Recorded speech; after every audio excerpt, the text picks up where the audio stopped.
এখন আমরা জানবো জুলুমের পরিণতি, ব্যাস শেষ হয়ে যাবে ইনশাল্লাহ। কি পরিণতি জানবো? জুলুমের পরিণতি। এক নাম্বার, জালেম জুলুম করার কারণে আল্লাহর পক্ষ থেকে বরাদ্দকৃত হালাল রিজিক থেকে সে বঞ্চিত হয়। জালেম, আমাদের জন্য একটা রিজিক বরাদ্দ আছে না? জালেম জুলুমের কারণে যে পবিত্র খাদ্যটা, এটা আল্লাহ ছিনায় নেয়। তুই যেমন যা খা, তোরে আমি পবিত্র খাওয়াবো না। জালেম। সূরা নিসা 160 নম্বর আয়াতে আল্লাহ বলেন, ফাবিজুলমি মিনাল্লাযীনা হাদু হাররামনা আলাইহিম তাইয়্যিবাতিন উহিল্লাত লাহুম।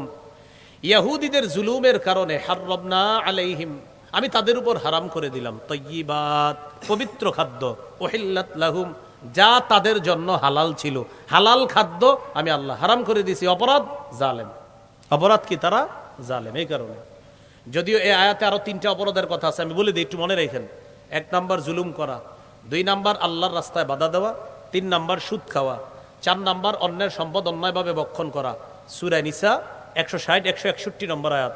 এই 2 আয়াতে আল্লাহ বলেছেন 4টি অপরাধের কারণে বরাদ্দকৃত হালাল রিজিক থেকে বান্দা বঞ্চিত হয়। 1 নাম্বার জুলুম করা, 2 নাম্বার আল্লাহর রাস্তায় বাধা দেওয়া, 3 নাম্বার সুদ খাওয়া, 4 নাম্বার অন্যের সম্পদ অন্যায়ভাবে ভক্ষণ করা। তো আমাদের আলোচ্য বিষয় শুধু জুলুম, কিন্তু আয়াত 2টাতে আসছে কয়টা অপরাধের কথা? 4টা। ফাবিজুলমিন মিনাল্লাযীনা হাদু হাররামনা আলাইহিম তাইয়্যিবাতিন উহিল্লাত লাহুম, 1 2। ওয়া বিসাদ্দিহিম আন সাবিলিল্লাহি কাসীরা, আল্লাহর রাস্তায় বাধা দেওয়ার কারণে। 3 ওয়া আখযিহিমুর রিবা ওয়া ক্বাদ নুহু আন, তাদেরকে সুদ খাইতে নিষেধ করা হয়েছে, তারা সুদের অর্থ গ্রহণ করেছে। 4 ওয়া আকলিহিম আমওয়ালান নাসি বিল বাতিল, অন্যায়ভাবে মানুষের সম্পদ আত্মসাৎ করেছে। এই জন্য আমি আল্লাহ তাদের জন্য বরাদ্দকৃত পবিত্র হালাল রিজিক আমি হারাম করে দিলাম। বলি না আউযুবিল্লাহ। তো যাই হোক, আমাদের আলোচ্য বিষয় শুধু জুলুম, যে জুলুমের কারণে আল্লাহ পবিত্র রিজিক এটা হারাম করে দেয়। 2 নাম্বার, জুলুম কিয়ামতের ময়দানে কঠিন অন্ধকার হয়ে উঠবে। সহিহ বুখারী 2447 নম্বর হাদিস। রাসূলুল্লাহ সাল্লাল্লাহু আলাইহি সাল্লাম বলেন, ইত্তাকুজ জুলমা, জুলুম থেকে বাঁচো। ফাইন্না জুলমা জুলুমাতু ইয়াউমাল কিয়ামা, জুলুম কিয়ামতের ময়দানে কঠিন অন্ধকার হয়ে উঠবে। 3 নাম্বার, দুনিয়াতে যারা জুলুম করে আখেরাতে আল্লাহ তাদেরকে কঠিন শাস্তি দিবে। সহিহ মুসলিমের 2613 নম্বর হাদিস। রাসূলুল্লাহ সাল্লাল্লাহু আলাইহি সাল্লাম বলেন, ইন্নাল্লাহা ইউআযযিবুল্লাযীনা ইউআযযিবুনা ফিদ দুনিয়া, যারা দুনিয়াতে মানুষকে অন্যায়ভাবে জুলুম করে শাস্তি দেয়, আল্লাহ তাদেরকে কঠিন শাস্তি দিবে। 4 নাম্বার, 1 বিগত পরিমাণ সম্পদ যদি কেউ আত্মসাৎ করে, কিয়ামতের ময়দানে তার গলায় 7 তবক জমিন ঝুলিয়ে দেওয়া হবে। জুলুম করে যদি। কয় বিগত? মাত্র 1 বিগত। সহিহ বুখারী 2453 নম্বর হাদিস। রাসূলুল্লাহ সাল্লাল্লাহু আলাইহি সাল্লাম বলেন, মান যালামা কিদা শিবরিন মিনাল আরদ তুফিকাহু ইয়াউমাল কিয়ামাতি মিন 7 আরদিনা, কেউ যদি 1 বিগত পরিমাণ সম্পদ অন্যায়ভাবে আত্মসাৎ করে, কিয়ামতের ময়দানে তার গলায় 7 তবক জমিন ঝুলিয়ে দেওয়া হবে।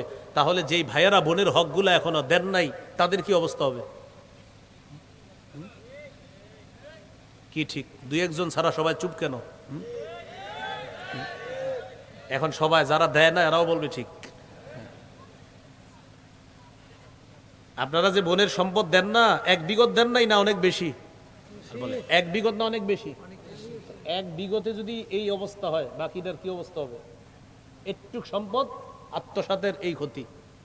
এই যে দেখেন, এই যে খাম্বা, জমিনের নিশানা। সহিহ মুসলিম 1978 নম্বর হাদিস। এই হাদিসে আসছে, লাআনাল্লাহু মান গায়্যারা মানারাল আরদ, লাআনাল্লাহু মান গায়্যারা মানারাল আরদ। দেখেন, যেই ব্যক্তি জমিনের নিশানা পরিবর্তন করে ফেলে, তার উপর আল্লাহর অভিশাপ। নাউজুবিল্লাহ। খাম্বা ছিল এখানে, হঠাৎ এখানে এসে পড়ছে। আরে ঘটনা কি? এখানে সরাইলেন কা? কয় পাওয়ার। কি বলেন না? কি এতটুকু? কয় মালিকানা। এতটুকু পাওয়ার। তো কতদিন থাকবে? কয় পাওয়ার যতক্ষণ, আবার পাওয়ার নাই, আবার চলে আসবে এখানে। জানায়া দিবেন, এই যে পাওয়ারে যতক্ষণ থাকবে আল্লাহর অভিশাপ চলতে থাকবে। বোনের সম্পত্তি যারা দিচ্ছেন না, যারা দেন নাই বা নিয়ত করেছেন দিবেন না, অনেকে বোনের সম্পত্তি না দেওয়ার ক্ষেত্রে কি বলে জানেন? কয় বিয়া দিছি না। আপনার কে কইছে বিয়া দিতে? হ্যাঁ, আপনি ভাই হিসাবে দায়িত্ব ছিল, লজ্জা শরম তো থাকার কথা। বিয়ে দিছেন বোনকে, আবার বলেন যে বিয়ে দিছি না।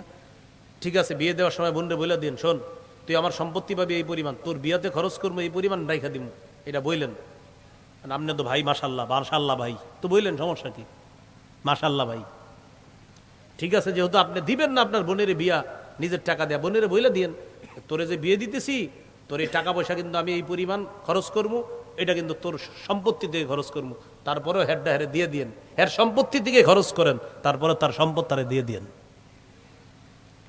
কারণ আপনি তো এই খোটা দিয়া যে বিয়ে দিচ্ছেন, এই এক কথা বইলা বাইচা গেছেন, বিয়েতে খরচ করছেন কত? 5 লাখ পরিমাণ সম্পদ তো আছে হের 20 লাখের। আল্লাহ আমাদেরকে হেফাজত করেন, বোনের সম্পত্তি দিয়ে দেন, মাইরেন না, খবর আছে কিন্তু। এই গেল 4 নাম্বার পরিণতি। 5 নাম্বার, জালেম কেয়ামতের ময়দানে সবচেয়ে নিঃস্ব হবে।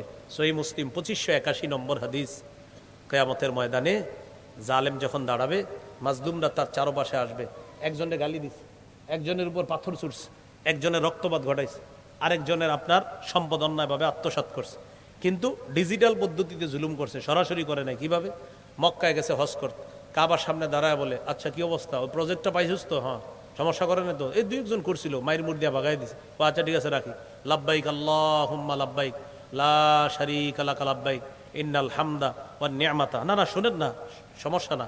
মসজিদে বসে রইছে, ফোন দিয়া খোঁজ খবর নিতেছে। হ্যাঁ কি অবস্থা? হ্যাঁ ঠিক আছে, হয়েছে তো কাজ? হ্যাঁ ঠিক আছে, তোকে বিলটাও নিয়ে যাইছে। আচ্ছা রাখি। আস্তাগফিরুল্লাহ আস্তাগফিরুল্লাহ। নবীজি বলেন, আমার উম্মতের সবচেয়ে নিঃস্ব হবে ওই ব্যক্তি, ইয়াতি বিসলাতিন ওয়া সিয়ামিন ওয়া যাকাতিন, নামাজ, রোজা, যাকাত, হজ, বিশাল বড় সওয়াবের পাহাড় নিয়ে কিয়ামতের মাঠে যাবে। মাজলুমরা চারপাশ থেকে এসে দাঁড়াবে, আল্লাহ আমারে গালি দিছে, বিচার চাই। আল্লাহ আমার রক্তপাত ঘটাইছে, বিচার চাই। আল্লাহ এই ব্যক্তি আমার সম্পদ আত্মসাৎ করছে, বিচার চাই। মাবুদ, আমি অসহায় মানুষ ছিলাম, ক্ষমতা প্রয়োগ করে আমার সম্পদ আত্মসাৎ করে নিয়ে গেছে, মানুষকে ধরে কোনো লাভ হয় নাই। আল্লাহ তুমি তো জানো এই সম্পদের মালিক আমি ছিলাম।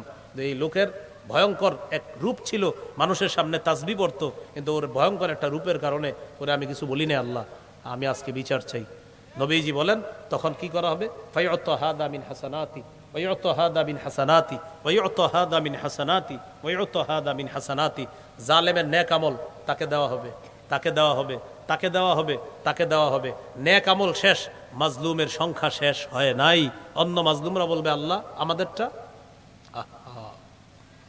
তখন নবী সাল্লাল্লাহু আলাইহি সাল্লাম বলেন, আল্লাহ তাআলার পক্ষ থেকে ফেরেশতাদেরকে বলা হবে, মাজলুম যারা বাকি আছে তাদের তো কিছু গুনাহ টুনাও আছে দুনিয়াতে, এই গুনাহগুলা সব আনো, আনার পর সবগুলা গুনাহ জালেমরে দাও। সুম্মা তুরিহা ফিন্নার, গুনাহের পাহাড় নিয়ে জালেমকে জাহান্নামে নিক্ষেপ করা হবে। গেছিল কিসের পাহাড় নিয়ে? নেকির। জাহান্নামে গেল কিসের পাহাড় নিয়ে? গুনাহের। নবী বলেন, সে হলো আমার উম্মতের সবচেয়ে নিঃস্ব। আল্লাহ হেফাজত করেন। ভাই আপনাদের হাতে পায়ে ধরে বলি, জীবনে যদি কখনো মাজলুম হয়েও যান, জালেম হয়েন না। জীবনে যদি কখনো ঠকেও যান, কাউকে ঠকায়েন না। জীবনে না একটু ঠইকা যায়, হালকা ঠইকা যায়, ঠকায়েন না কাউকে। জীবনে মাজলুম হয়ে যান তো জালেম হয়েন না। আপনারে একজন একটা ধাক্কা দিবে রাস্তায়, মেনে নিয়েন, আচ্ছা আচ্ছা ভাই ঠিক আছে। জীবনে একটু একটু ঠইকা যায়, ইনশাল্লাহ আল্লাহ আপনার আখেরাতে জিতাইয়া দিবে, কিন্তু জালেম হয়েন না, জালেম হয়েন না। আল্লাহ বুঝার তৌফিক দান করেন।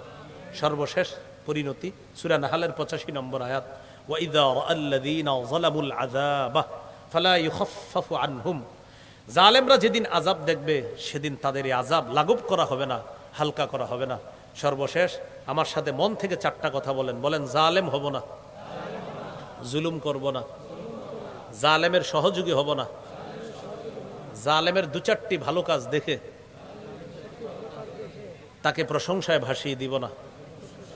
পারলে কথাটা লেখা পকেটে রেখা দিয়ে ডেলি দেখবেন, জালেম হব না, জুলুম করব না, জালেমের সহযোগী হব না, জালিমের 2-4টা ভালো কাজ দেখে তাকে প্রশংসায় ভাসিয়ে দিব না, তার প্রতি ঝুঁকে পড়ব না। আল্লাহ আমাদের সকলকে জুলুম নামক এই বিপজ্জনক শব্দ থেকে হেফাজত করেন। আমাদের এই দেশটা যেন আল্লাহ জুলুম, নির্যাতন, পাশবিকতা ইত্যাদি থেকে হেফাজত করেন। দেশটাকে যেন একটা শান্তিময় দেশ হিসাবে আল্লাহ তাআলা রূপান্তরিত করে দেন। অলি আউলিয়াদের দেশ, এটা আমরা শুধু শুনেছি, বাস্তবে আমরা দেখতেছি না। আবার যেন আমাদের এই দেশটা অলি আউলিয়াদের সেই পুণ্যভূমি হিসাবে যেন আমাদের পুরা বাংলাদেশকে আল্লাহ কবুল করেন, বলি আমিন। বাংলাদেশ যদিও আমরা বলি মুসলমানদের কোনো সীমারেখা নাই, মুসলমানদের সারা পৃথিবী।